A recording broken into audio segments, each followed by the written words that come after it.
Look, the unfortunate reality is that RV holding tank sensors get clogged or gunked up if you don't maintain your holding tanks properly. So, if your sensors aren't reading accurately, I'm about to give you a few methods to get them working again.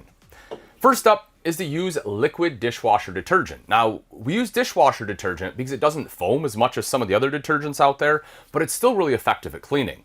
This method also relies on the movement of the RV, so you have to bear that in mind when determining the best time to perform it, usually before you go out camping. With your holding tanks empty, you'll want to add about a cup of the liquid dishwasher detergent down the toilet and then another cup down the shower drain or sink. That way it gets in both the black and gray tanks. You'll then fill both the tanks about half full or so, and then you simply drive. The RV's movement actually serves as the agitation agent to break down greases, oils, and solid waste and clean the tank sensors.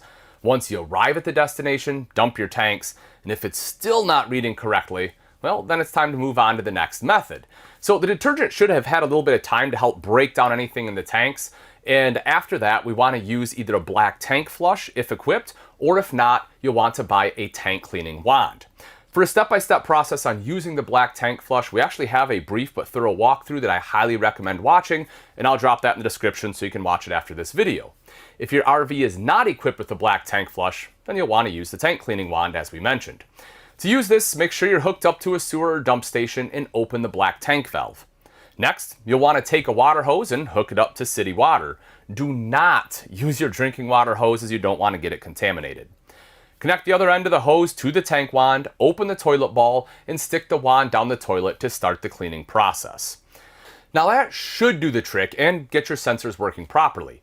If that doesn't work, another option is a power cleaning service. I know they're out there. They're known in the RV community as an RV colonoscopy. Now, I can't personally speak to their effectiveness because I've never used one of these services, but I did want to put that out there as a potential option.